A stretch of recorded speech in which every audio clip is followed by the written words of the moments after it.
Thank you for joining us for our session, Strategies for Marketing to Women. I think it's important to note that throughout several of the sessions at Affiliate Summit East, she's telling me to be louder, at Affiliate Summit East this year, there's been a lot of mention about marketing to women, how important it is, how it differs from just marketing in general. And even the keynote speaker said that women do control 80% of buying power.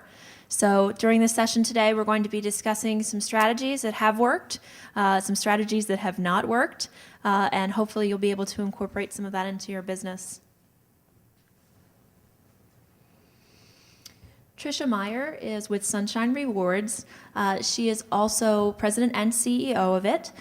Additionally, she has niche sites for helping moms connect, as well as buytwilightstuff.com. Tricia is also going to be discussing what women are buying. She has some interesting statistics to share with us based on purchasers from her own site. Then we have Laura. Laura works with Vans, so she's going to be representing the merchant standpoint. She has some interesting details to share with us as well. Additionally, she is head geek or mama geek for Mamalode. And then we have Kristin Kinsey. She's president and CEO of MadHatter Consulting, an affiliate program management firm. She's going to be discussing it from an OPM perspective. And with that, I give you Tricia.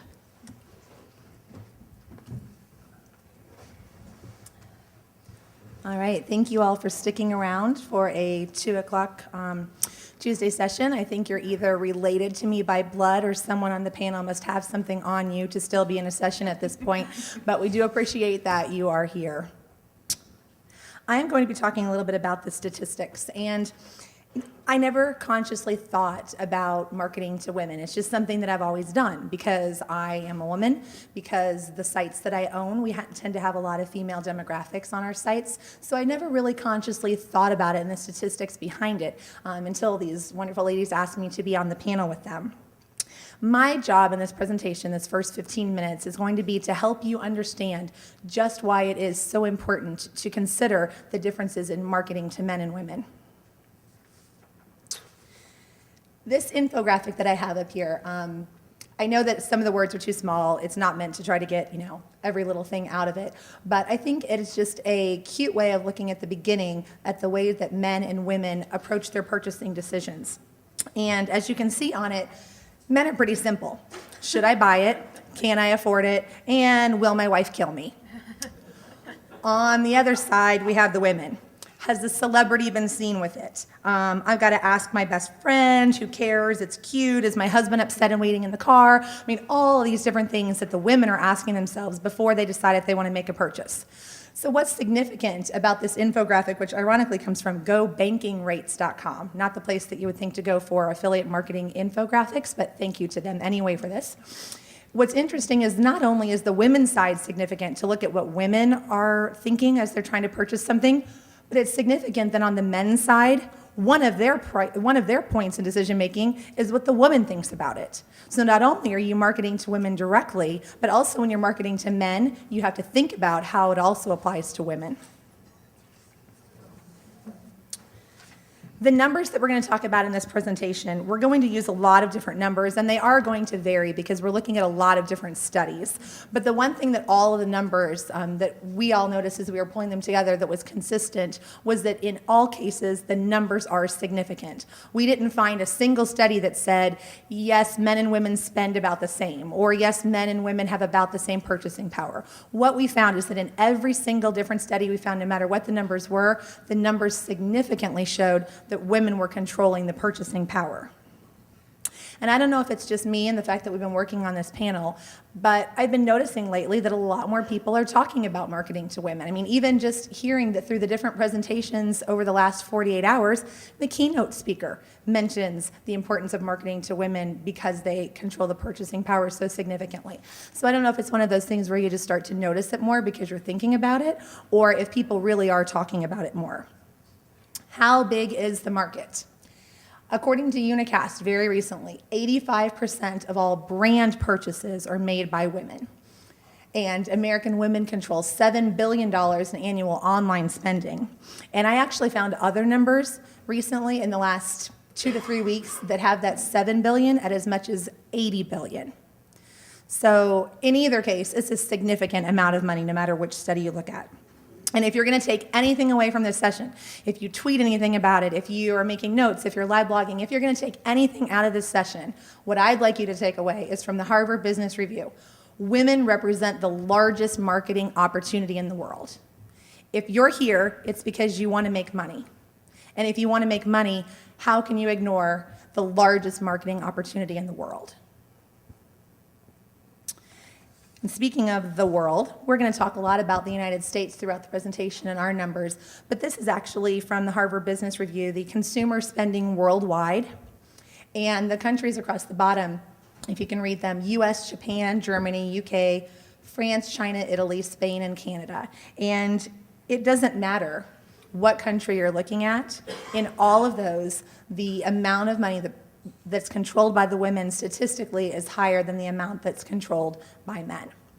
So if you do worldwide marketing, you still need to take into consideration that even outside of the United States, women are controlling the spending in the other countries as well, especially in some of the countries that you wouldn't think that they are. So what exactly are women buying? As I mentioned, my websites tend to skew toward the female demographic. So a lot of times when I come to Affiliate Summit or other conferences, I'll have merchants that will come up and say, oh yeah, you've got Helping Moms Connect, I've got a baby merchant, or we've got makeup, cosmetics, we have diet pills, things like that, it'll be great for you. And I love that because they're right, it is my demographic. But what's even more significant to me is when someone comes up to me and says, we have a tire company, we have auto parts, let's figure out how to sell tires and auto parts to your women. Because we know that they're buying them. We just need to find a way to market to them properly. So these numbers are from the Marketing to Women conference, so you can imagine that they're significant to them because they put together their conference about it. Women account for 85% of all consumer purchases, including everything from autos to healthcare. And when you look at some of those numbers, women control 91% of new home purchases. It doesn't mean women are buying 91% of the new homes, but it means that women are controlling the purchase decisions in all of these cases. And some of them that I would never have imagined. You think of the PCs and the technology items as being more male-dominated, but even 66% of PC purchases, the women are controlling those purchases. And after I'd already made the presentation and put everything together, Eric Nagel was actually nice enough to send me another study that just came out from ComScore just in the last week. And one of the things they said is that although there are less than 50% women online, it's about 51% in terms of women online to men online, 61% of the online purchases are made by women. So more men online, but more of the purchases made by women. And they found that even though a lot of people think to market to men during the holiday seasons, things like greeting cards, flowers, and gifts, that women are still buying even 46% of those. So even things that you would think during a particular holiday, Mother's Day, you think market to dad, you need to be marketing to mom as well. And one of the other significant items that they had was that 56% of video games and consoles are controlled, that spending is controlled by women as well. So 56% of video games and video game consoles, women are controlling that spending. This next slide is taking moms as a subset of women. When we pull the mom segment out and look at what moms are buying. When you think about marketing to moms, you think about that first bullet point. Moms, she needs a crib, she's gonna need a changing table, she's gonna buy car seats. You're thinking about marketing those kind of things to mom. But that's only the second trimester. Once she hits 6, 7, 8 months, she's thinking, I'm bringing a baby home, what do I need in my house? I wanna have a bigger house. I wanna make sure that my car is safe. I wanna make sure that I can get the car seats in and out of the car. They're buying stoves. They're buying big ticket items during that third trimester. Then the baby's born. How many moms do we have in the room? All right. How many moms do we have in the room that have an obsession of sharing pictures and video of their children when they're born? That's the way moms are. You have a baby, you want to share it with everyone. So you're buying video cameras, you're buying laptops that makes it easy to get the pictures and the video uploaded, you're buying webcams, everything that you need, technology products that normally we would consider marketing to men, we need to be marketing to the moms because they're the ones that are thinking, grandma in South Dakota needs to see a picture of the baby. We want to send video of dad when he's on a business trip. The moms are the ones you should be marketing those technology items to after the baby's born. Then the next phase, that baby grows up a couple of years, and what's mom thinking? How in the world am I going to keep this house together with this child running around constantly? I never get to go to the movies. I need a Roku because we've got to get some videos that I can actually watch. So let's just store them up and I can watch them when the baby's asleep and pause them when I need to. We need a Roomba. You know what a Roomba is? It goes around the floor and it cleans up all the dog hair and all the junk, which you need as a mom because you don't want your kid crawling on all that stuff. So these are household items that moms then need as the children are getting older. Then we get to the entertainment items. Once the kids get to be 5, 6, 12, 15, 17 years old, moms are the ones that are out there buying the PlayStation Portable. They're buying the Wii Fit. They're buying Xbox, portable DVD players, the things that are keeping the kids occupied on the road trips. Those are the kind of things that moms are buying. So if you have a site that focuses on moms, and your focus is getting them to buy baby items and things that are early on, are you taking that same list and somehow marketing to them throughout the years and hitting these other additional items like you should be? This is kind of a fun slide from Baby Center's 21st Century Mom. They did a Tech Mom report. And it's a little bit skewed just because, these are moms that are all online already that use Baby Center that were surveyed. And they actually put together a gadget list of the things that moms want. These are not things that most merchants come to me and say, you have a site for moms, can we market this to your people? But they should be, because moms want all of these items. And whether they're saying to their husband, this is what I want, here's a link, go buy it, or whether they're taking it upon themselves to go buy them for themselves, they're wanting laptops. They want Wii Fits. They're trying to use technology to get in shape. But they're hearing about it through social media, so they want these different items. The Blu-rays, external hard drives, they're starting to think about things that are going to make life easier for them, and they want these gadgets just as much as the dads do. Lastly, I didn't want to just come up here without any of my own expertise. Everything that I've presented so far, were statistics that I found online and cute graphs and pictures. What I wanted to do was to be able to bring something to you that's different that you're not going to be able to find anywhere else. And so I did a case study from my website, and I took the last 30,000 purchases from my site, and we just analyzed the heck out of them to see what we would find. And first what we did was we took out, we looked at the number of women that we had and men and divided everything all out to figure out how many sales transactions each female member of the site made during that time period and how many each male made during that same time period. Each female member made 2.7 purchases to each male member's 0.4 purchases. You say, okay, well that's basically, half versus a little over 2. No, that's 8 times the number of purchases. 8 times the number of purchases that the females are making versus the males.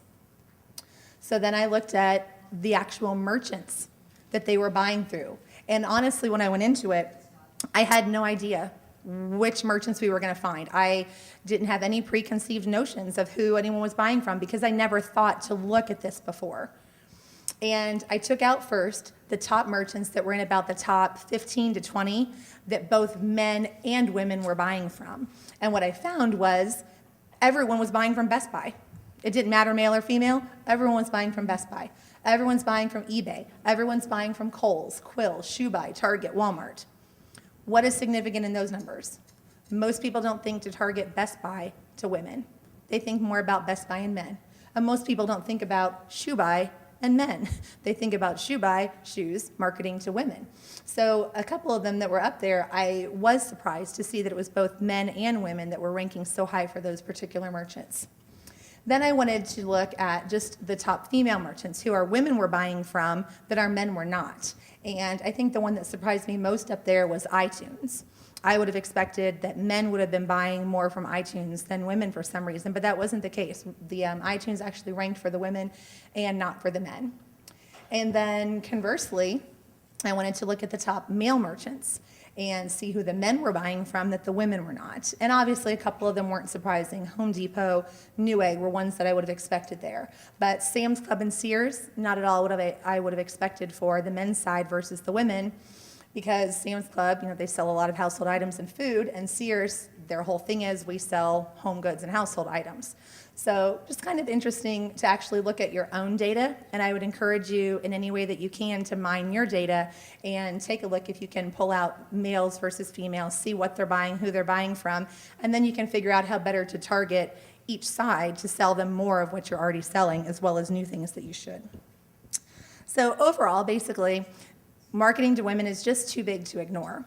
But the question becomes, how do we need to market to women? And for that, I'd like to invite Laura to come up.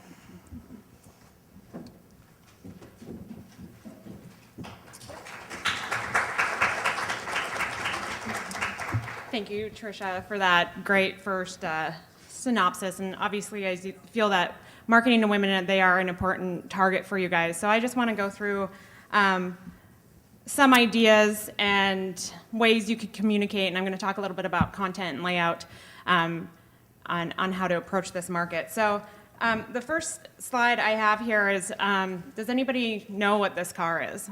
I'm going to talk to you a little bit about what Dodge did back in 1955 and 1956. They decided they needed to market cars to women. And they came out with a product called the Dodge La Femme. And it was pink and white. And they marketed it directly to, their tagline was, by appointment to Her Majesty, the American woman. This was not only a car that was painted pink, the interior had rosebuds. Inside, it also came with a matching purse, lipstick, this is with a compartment for it, lipstick holder, compact, and came with a bonnet, umbrella, and rain jacket with the same fabric that was inside the car. So they could be totally decked out and accessorized. They made this product for 2 years and sold less than 1,000 of them. This is what I call pink painting or pink thinking. And I work for a consumer electronics company, and I'm kind of a minority in my office, being I'm a woman. And there's this fear with men, especially sometimes when you think, well, we're gonna target women, and they're like, oh, well, isn't that gonna turn men off? No, it's not gonna turn men off, because I think the instant reaction is, well, we'll just make it pink. And we'll put flowers on it and maybe some hearts, and women will really like it. I'm like, you don't need to dumb stuff down for us, or just paint it pink. We're kind of smart.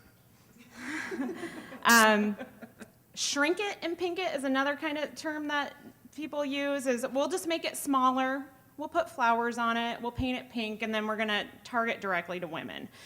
Obviously, they were doing it back in the 1950s. They're still doing it now. I'm kind of heavy on consumer electronics here, but HP has the first digital clutch is kind of their tagline, and I'm like, if I'm buying a netbook, I don't want you to target me as it's a digital clutch. It's not just an accessory for me. It needs to have some substance and oomph to it.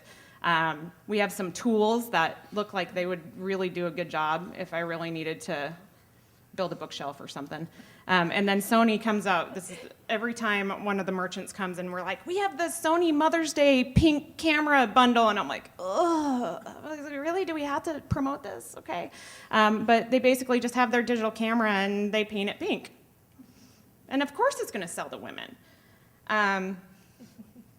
So just know that pink painting is very limiting and stereotypical, so try to go beyond that, and I'll talk to you a little bit of ways that you can do it. Women want to shout, "That's me." They want to be able to relate with your brand. It's not about being pink, it's about being relevant to them. So, I don't know if any of you guys know Paco Underhill. He writes Why We Buy. He has a really good quote that he likes to use that says basically like women's minds can take like the most technical gizmo and strip it of all the jargony and turn it into an appliance to find its usefulness.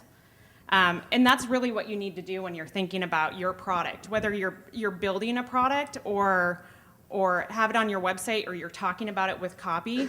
You really need to talk about the benefits and how they're going to use it, how it's going to make their life more meaningful, and how it's going to save them time. If any of you guys were at the keynote yesterday, one of the things that was talked about was that women want more time. So they're looking for things that are going to save time and make their life easier. Tailor the design to the woman. Don't just make it smaller and then say, well, this is for women now. Make it intuitive. Anybody know the Flip video camera? Does anybody own one? Do you own one? The Flip was actually designed by a team of women.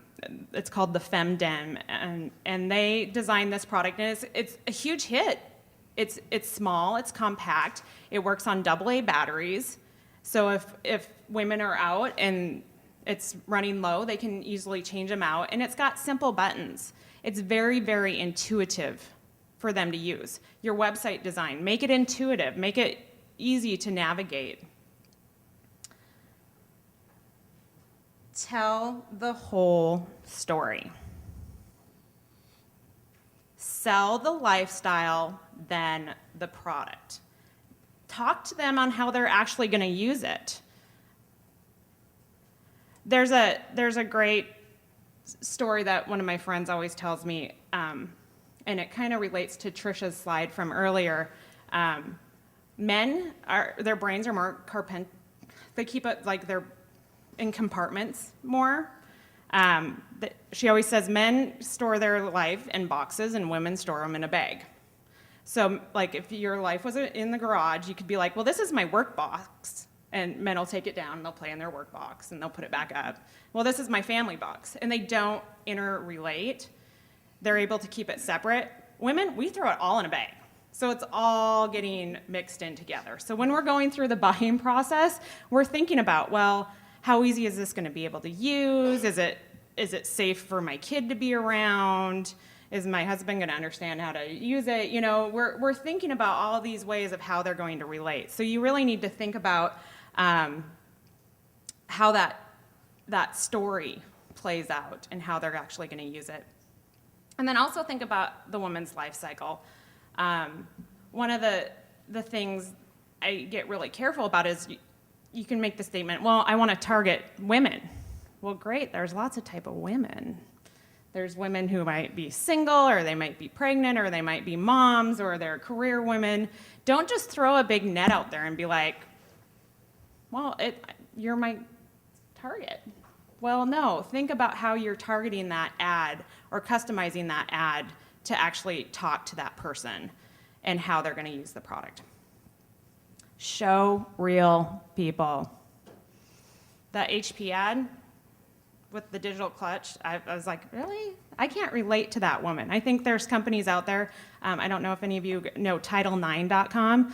They do a really, really good job in both their website and their catalogs of showing people that actually work there and use the product, use the clothes, and they actually show their customers. And women can really relate to that. They can say, that's me. Think about how it's going to make her feel. We're feeling beings. So just think about that in the whole process. And then honor the way that women want to communicate with your brand. And allow them to communicate that way. And whether it's social media or it's email or having phone contact, just honor that and be able to listen.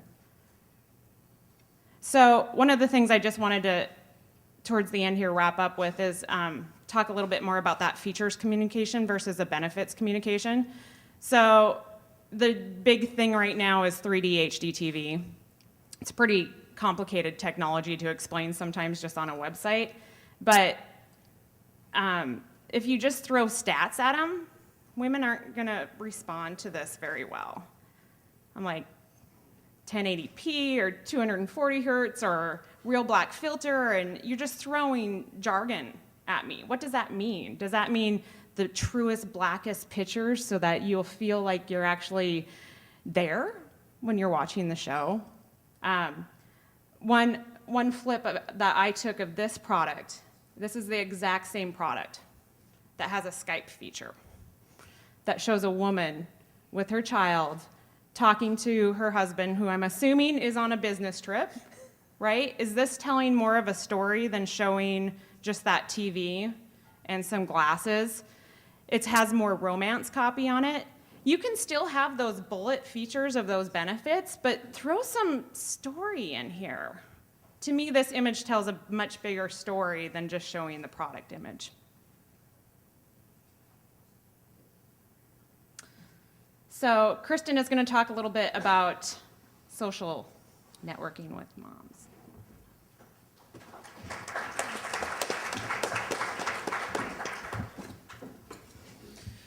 All right, so we're in the last portion here before the end of the day, and hopefully I've got a few nuggets here of information that'll really brighten your eyes as to why it is so important that you should be targeting women. 86% of women have at least one profile on a social networking site. 86% of women. How many of you are targeting social media right now? How many of you have ads that are specifically targeting women? How many of you are targeting in multiple social media areas? Just a couple. 72% of those women are going to log in at least one time per day. That's one time that every single day you'll be able to interact with them, put something in front of them so that they can see what that is, whether it's important information that may be valuable about news that may be relevant to a product. Safety recalls are great. Telling them about the hottest new baby merchandise that's out, things along those lines. 53% log in multiple times per day.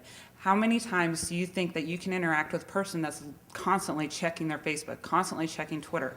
How many opportunities are you missing by not constantly updating your marketing messages for women?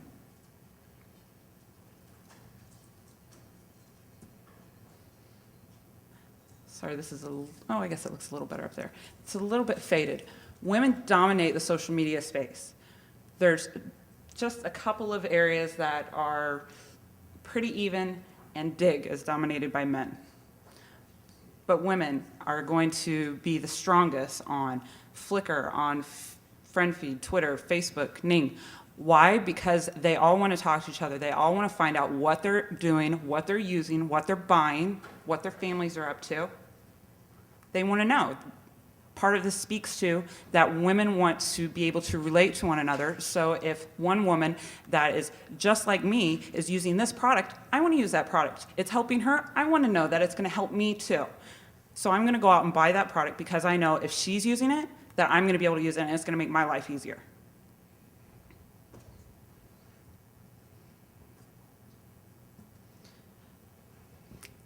This is probably one of the most important statements of my portion of the presentation.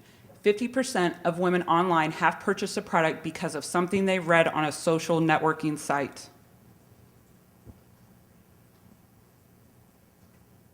That's huge. That's half of the decision is made on a social networking site because they heard it from somebody else, because they saw it from somebody else, somebody that they trust, somebody that they believe in. That's an opportunity that you cannot pass up. Part of what you need to do, though, when you're marketing on these social media sites is you don't want to just throw something out there that says, hey, buy this product, it's great. Tell them why they want to buy the product. Use the marketing message that Laura was discussing. You want to romanticize it. Tell them why it's going to be important to them. Otherwise, it's going to be ineffectual. Almost 80% of women become a fan of a brand, a particular brand that they like.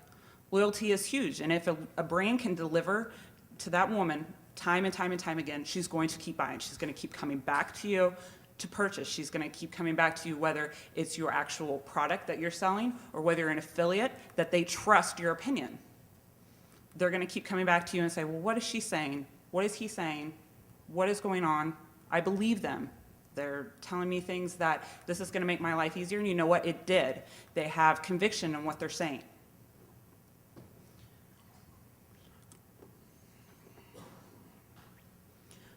A lot of women are learning about new products through social media. They're not just going out there randomly surfing the web as far as, I wonder what I can find today that's going to make perfect sense for me to purchase today. They're going onto their social networking sites, they're going onto their Facebook profiles, and they see their friends saying, well, I've bought this product. I've never even heard about this product. They're going to not only talk to their friends about that particular product and why it's helped them out, but they're also going to go on to the merchant site. They're going to look for that romanticized copy, why it's going to help them, why they need that as part of their lifestyle.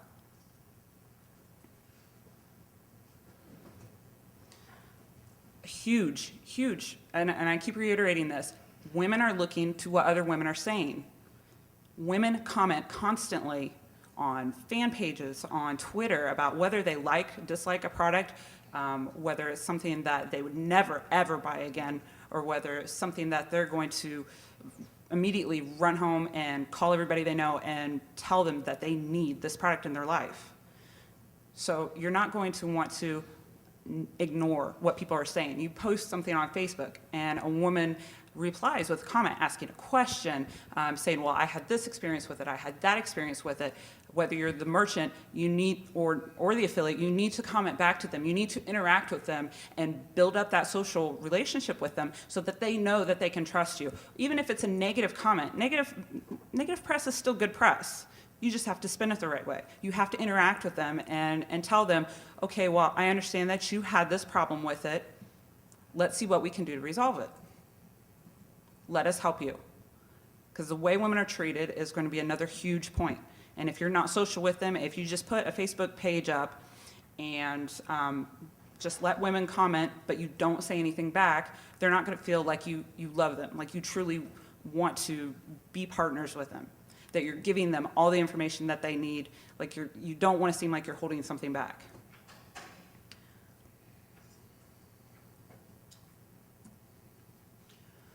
What do women want to hear? I love, every time I hear this phrase, I always think of that Mel Gibson movie, before all the recordings, if you can put those out of your mind. That was one of my favorite movies for a very long time because he changed his complete behavior once he knew what a woman was thinking. The way he treated them, the way he talked to them, the way he did anything. And in your marketing campaigns, while I'm not saying throw out everything that you have, you need to take this into consideration, especially when you're targeting women specifically. They want to hear from real women. So you can put all the copy out there that says 100 million women have used this product and love it. Yes, but they're going to go out and verify that with their friends. They're going to say, well, they said 100 million women have used this. Have you used it? Do you like it? Do you know what this is? So you don't want to just throw out copy out there that speaks, well, yes, women love our product. You want to be social with them in the sense that not only are you saying that on your Facebook page, but then 50 other women are posting below that, yeah, he's absolutely right, I love that product. Or, yeah, she's absolutely right, I've used this 100 times, I've purchased 3 of them, and I'm purchasing 5 more for Christmas presents this year. That's the kind of stuff that they're going to want to hear. They're not just going to want to hear the lines that, some stats has thrown out there. I remember a couple years ago, there was a commercial out there, and I cannot remember the exact verbiage of it. But they said it was a cable commercial. I'll have to find that. Sorry, that just popped in my head where they say something along the lines like 84% of people make up statistics and 54 of those are right, and 24% of those don't even know what they're talking about. You'll have to Google the commercial. It was a hilarious commercial where they made it so that they made these stats that seem verifiable, but in the end, by the time they were done talking about the stats, the bottom line was that they made up all the stats, and there was no way to verify it. Not only do they want to hear from real women, they want to hear from women like them. Now, if I was in the market for a crib for my new child, I'm not going to want to hear from a woman that is childless, that has never experienced putting together a crib, that has never, right, that has, never done any of that. When I go online to look for a crib, I'm going to look and see what those reviews are. Not only, yes, it's safe for my child, but there was one I read recently. Before you buy this, make sure that all the pieces are there. Because there's been, and multiple people have said that not all the pieces were in it. Actually, I think that was for a bookcase. But it's something they want to hear from women that have used the product, not who potentially could have used the product, or that you're making look like they use the product. They want to hear from real women. And again, what Laura spoke about, showing real women. Showing real women helps, but have actual real women in your social media campaigns that are backing that up. Because you can throw a picture of a real woman in there, but if she's not actually using the product, if she's just a model that you hired because she looks like an everyday real woman, it's not going to matter, because real women want to hear from themselves. Specific stores, be specific, be very specific about your product or your brand. Sorry, it's been a very long day, and the night before was very long as well. You want to be very specific about the brand. You want to speak about not just the benefits in general when you're talking about it, but you want the women that are coming to your site or coming to your fan page or that are speaking about your social media campaigns, your products, whatever, you want them to speak about how it specifically helped them. This leads into the whole truth, the whole truth, and nothing but the truth. What they're wanting to hear is not just, I bought this crib, it was safe for my kid, I was able to put it together. They want to hear, oh, I bought this crib, I had a crib previous to that my son was able to stick his foot out of the side of it and he accidentally broke his ankle while he was spinning around in it. They want to, and I bought this crib because this had graded sides instead of just slats.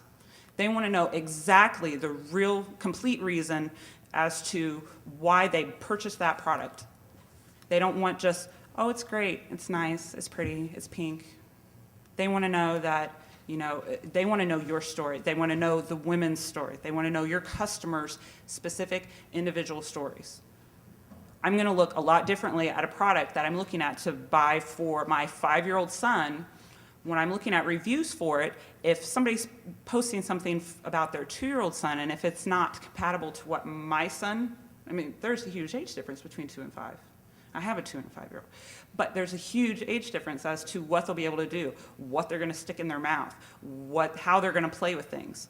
And I'm not going to relate as well to somebody who's posting about their 2-year-old in this product as I would to somebody that's posting about their 5 or 6-year-old.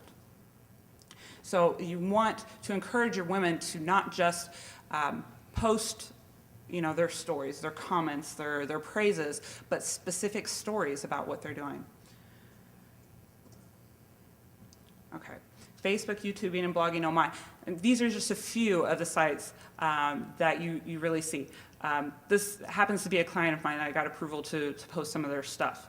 On their Facebook fan page, they have people that will go in and post the results of their product. The product is an eyelash stimulator. It gives the appearance of longer, fuller eyelashes. So what does every woman want to know? Does it work? Did it work for you? Well, I've had cancer treatments. And my eyelashes are falling out. Did it work for another cancer patient? Did it work for, an ethnic woman of the same ethnicity as myself? Did it work for, somebody who already had fairly long lashes that just wanted to give the appearance of thicker lashes. They want to know that specifically. So what Lilash does is they encourage their posters or their fans to actually go onto their Facebook fan page and post real reviews. Now, they actually solicit some of theirs, where if you give a written testimonial about the product, whether it's positive or negative, they will send you a coupon for your next purchase. If you post a video, positive or negative, they will give you a coupon for a free product. And all you have to do is post it to your favorite social networking site. That's it. But out of all the different posts that they have on Facebook, a vast majority of them never email in to claim anything. They're just posting it to post it. We get a lot of people, and this specific YouTube video on here is not an affiliate. They are not compensated in any way. They're not affiliated with the company. They just posted about the product, about their results with the product. The long post you see down in the corner is on a website called truthandaging.com. They're not huge fans of the product for various reasons. They posted about the product, what their opinions were, some facts about the product as far as what the ingredients were, and then they give their 2 cents about it. They have an endless stream of comments that follow it, positive and negative, and mixtures. For example, this comment is a very long comment about what exactly this person did, and it all has a couple of negative statements in it, but it has a couple positive statements. While that company is obviously not controlling that content, they can't take it down, they can't do anything to it, they still have a ton of traffic that comes from this website, even though they have a negative post about the product, because there are so many other women that are posting on that very same site about their experiences with it, their specific experiences with it. Truth in Aging also comments back and answers the questions, and they interact. It's not just comments. So even when someone's saying, well, I have a question about this product, even though they're not affiliated with the company at all, they answer the question to the best of their knowledge because they're being social with their community. Of course, they post about a lot of different things. This is just a small blip on their site. But it's how they are engaging their users, and whether they're making money from their advertising spots or whatever, they're still gaining that trust, that loyalty, that they're going to come back to their website and look for their reviews, their write-ups, their comments, as well as other women's comments about whatever product they're reviewing. So the moral of the story is engage your women fans, your followers, the people that you want to market to, but don't just engage them once, engage them repeatedly. Get them into a conversation, build up that trust, build up that social value that they will keep coming back to you, and you'll be able to market to them as much as you want, as long as you can be trusted. Thank you.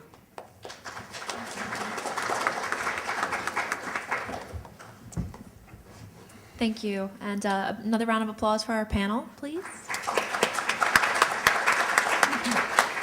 3 very smart ladies. With that, I appreciate you guys coming, and I'd like to open the floor to any questions. I know they have the new text thing, but if you want to holler it out, that's fine. Hi. I think you answered it, but I just wanted to ask, do they remove negative comments off of the page or no? No, and you can go to facebook.com/lilash, and there will be negative comments in the discussion forums and on the page. Do they respond to them, or do they just leave them be?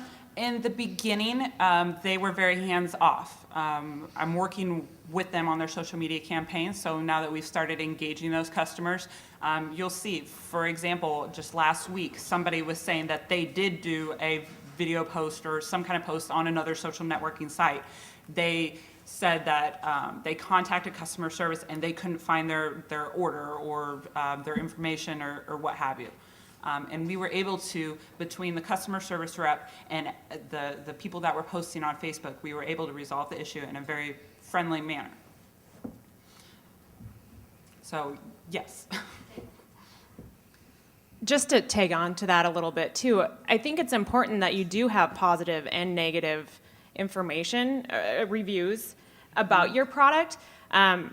Instantly, Amazon.com comes to mind that they have usually their best rated review or most helpful that's positive and negative, because women are really, really looking to be like, well, maybe they didn't like it for something that I don't care about for that product. Like maybe they didn't like that bookshelf because they thought it was too short. Well, great, I need a short bookcase, so maybe that's actually going to work for me. So it's good to have both that positive and negative, because they're really looking for somebody who's in that really similar situation for them when they're going to buy something. And to that note as well, when there's positive and negative, you're also going to feel, the women themselves are going to feel like they can trust the merchant or the place that they're getting that information from more, because you don't just see positive, positive, positive, positive, positive. Well, maybe these are paid posts. If they're seeing negative comments in there as well, they at least know that they're getting the truth, and that the merchant is being honest with them. Yes. Do you find with your clients that more customer service inquiries are going through Facebook versus Twitter? Do you see something there? For us, it's Facebook, but can you speak to that? I know at Vans.com we've had several people that come to our Facebook page if they're having customer service issues, and so we do have somebody that is monitoring that on a constant basis so that they can respond to those inquiries right away. And I think that really plays into that being able to listen everywhere. It's kind of hard to be everywhere, but honoring the way they want to communicate and deal with those issues. And occasionally, if there is a bad post on our Facebook page and we're able to resolve it with the customer, we don't hide that from other people. We may ask later on, if we resolve it, for them to at least post again and say, hey, this was worked on, and we did come to a solution. So. Another good example of that is on Twitter at Comcast Cares. So people that have live problems with their cable, their internet, what have you, you can tweet to at Comcast Cares, and there is an actual living, breathing person monitoring that, and they're actually pretty good about getting back to you. Very timely.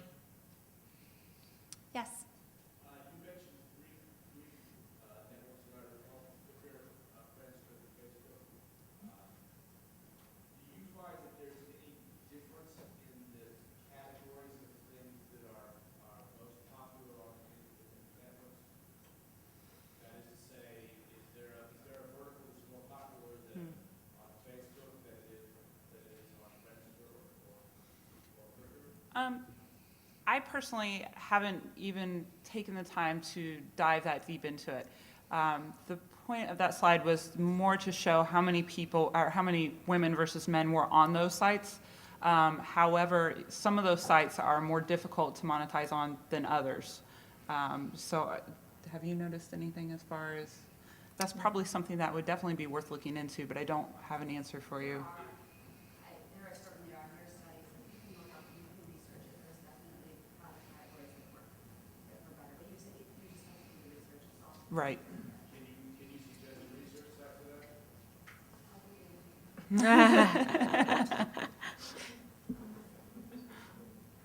Yes. Maybe more of a question for the retailer, for Vans. So as a brand and a retailer, what type of metrics are you guys looking at as a department in terms of social media? Because obviously it's a different type of campaign versus a PPC or an email campaign. So what are the metrics that you guys have that is valuable to your organization? Good question.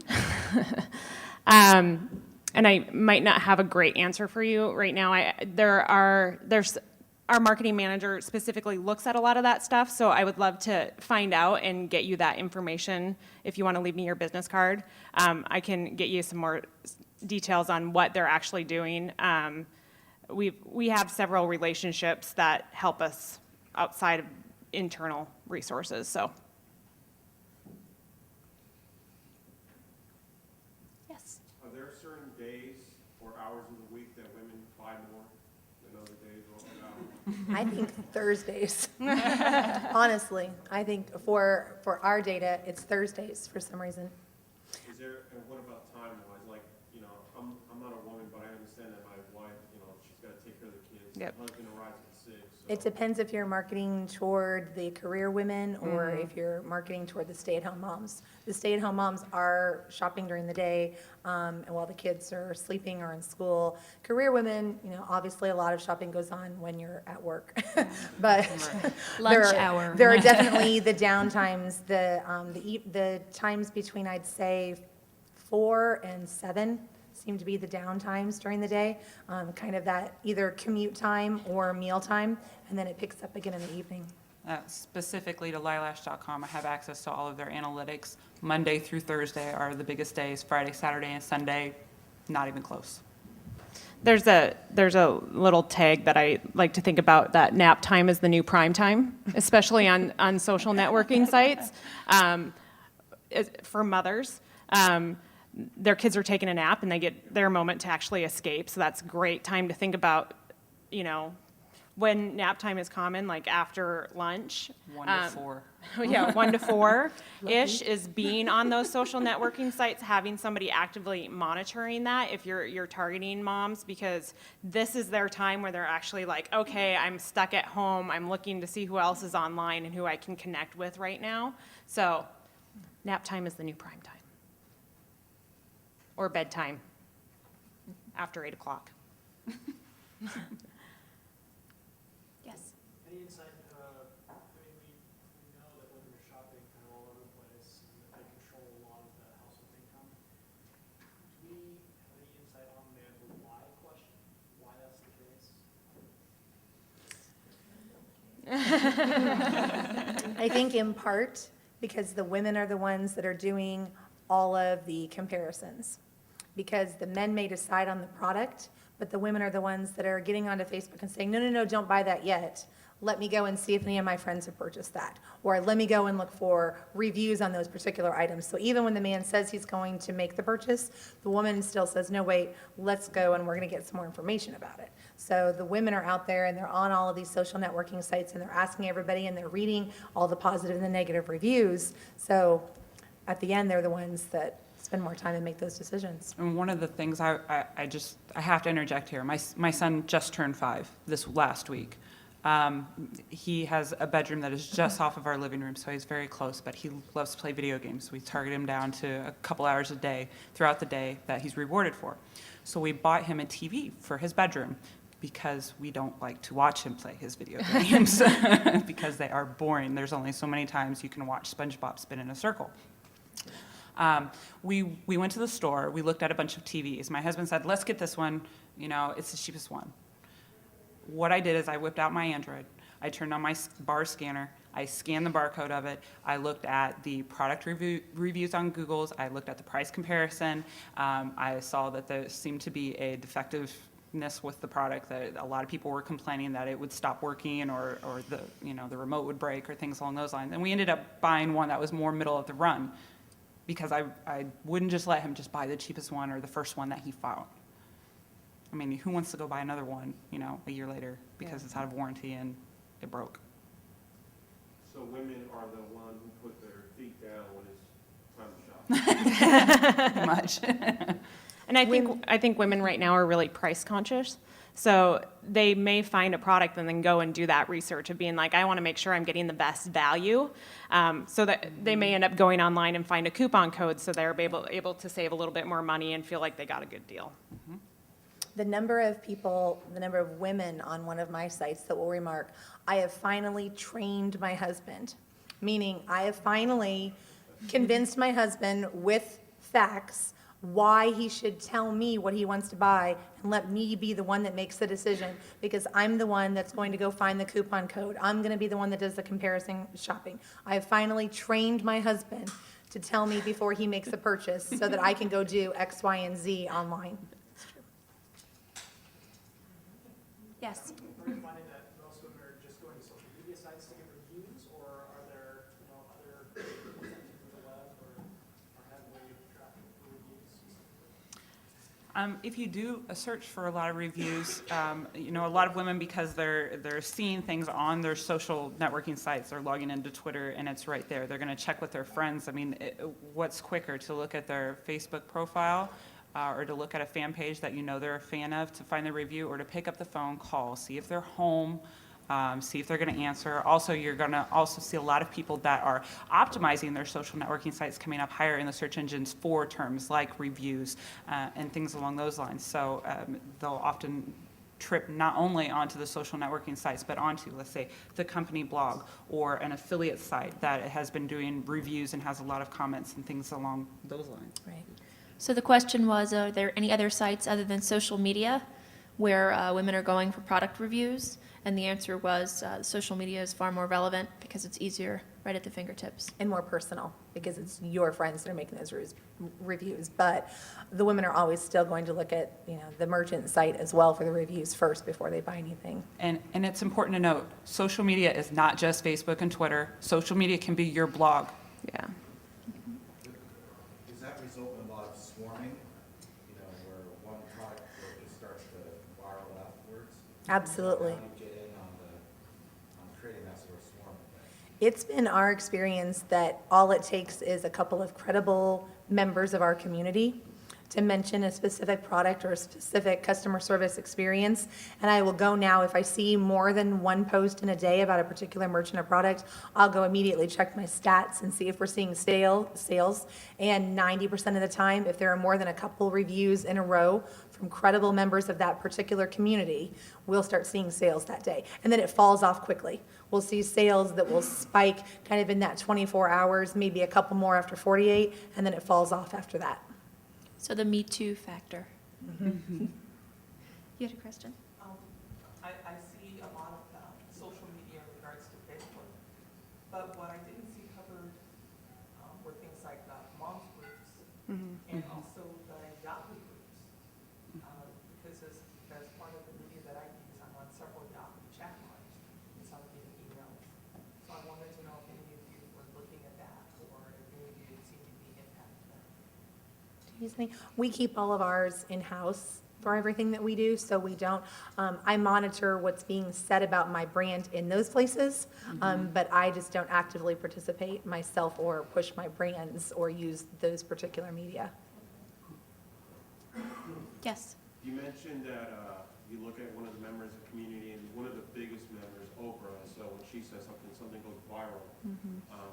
And a lot of women watch a show. Are there any other shows that you watch that we can look at? And, we're going to be prepared, because when they endorse it, it's like, it goes viral on Google, it goes viral everywhere, and we can promote that a lot easier.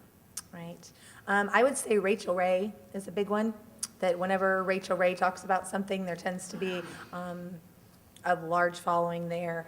The View is another one that anytime they do mention a product, there's a lot that comes out of The View. I don't know your particular niches. The news in the afternoon, the evening, if they find some unique product that is, whether it's local to yourself or national news, when they're talking about that, women watch the news too. They want to know what's going on in their world. They don't just, want to say, what's Sandy doing next door? We're not just gossiping. Yeah. The news is a great place to catch, new up and coming products and kind of hit you on the train early. Any other questions? All right, well, thank you for your time. And before you leave, if you'd be kind enough to fill out the feedback sheets, we'd really appreciate it. It helps us to be better and helps Affiliate Summit as well. And there's all of Thank our you. contact information. If you have any questions for any of us or want to come up and get cards, we'd love to meet you. Thank you.